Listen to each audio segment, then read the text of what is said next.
The Clockmaker's Wish.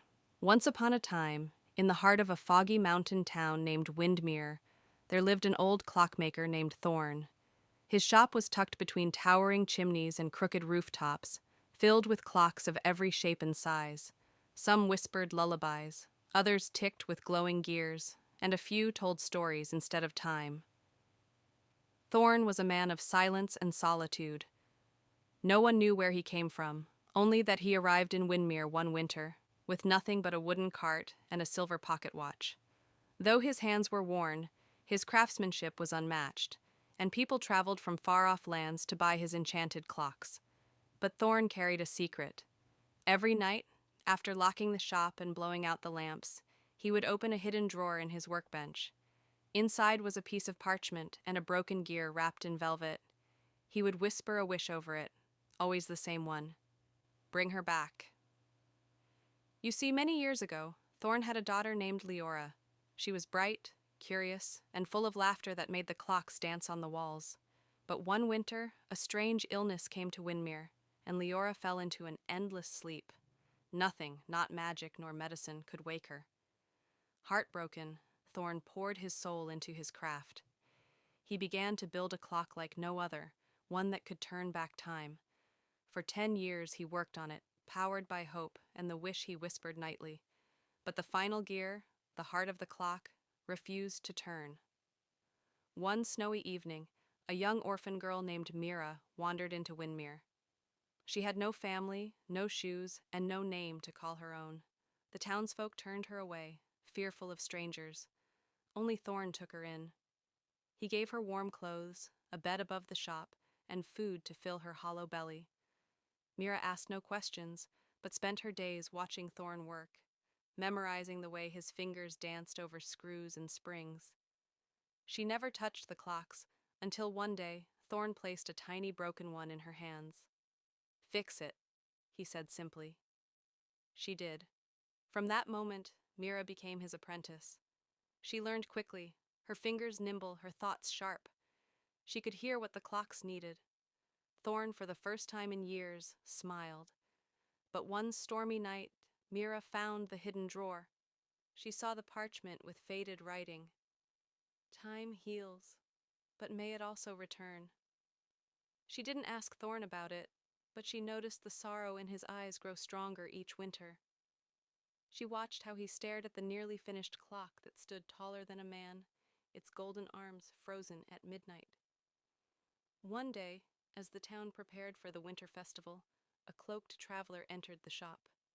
He wore gloves stitched with runes and carried a cane made of black oak. I heard you have a clock that can turn time, he said in a voice that echoed like wind in the trees. It's unfinished, Thorn replied, guarding it with his body. But the gear you need exists, the man whispered, at the edge of the forgotten forest, beneath the roots of the old willow. Thorn's breath caught. That place is cursed. Only if your intentions are dark, said the man. But if your wish is pure, the forest will guide you. Before Thorn could respond, the man vanished, leaving behind a single black feather. That night, Thorn packed his tools and prepared to leave.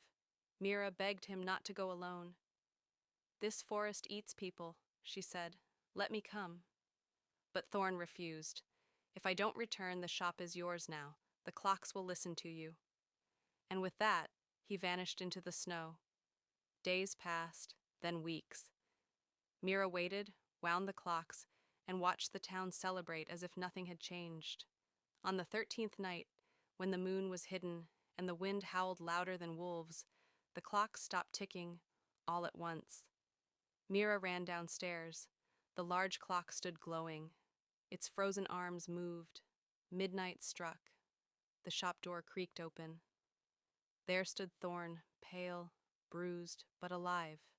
In his hand was a shimmering gear, clear like crystal but pulsing with golden light. He placed it into the heart of the great clock. It clicked.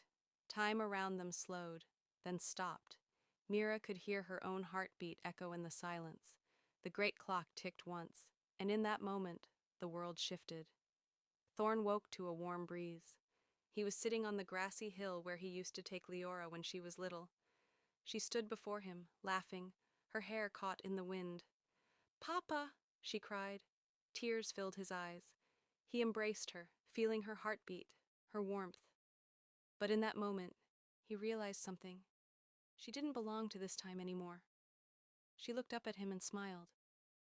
"You came so far. But I'm not lost, Papa. I'm part of the time that shaped you. Let me go." Thorn sobbed. "But I built this for you." "No," she whispered. "You built it for yourself, so you could remember." She kissed his forehead.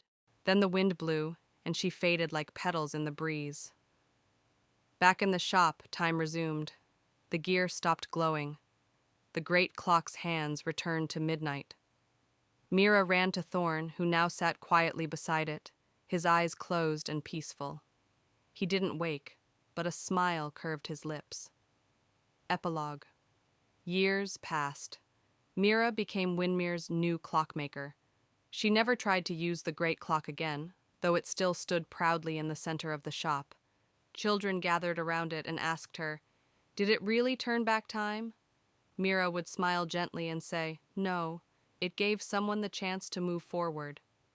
And every night she whispered a new wish, not to change the past, but to cherish the present. Moral of the story: some things, no matter how deeply we wish, cannot be undone.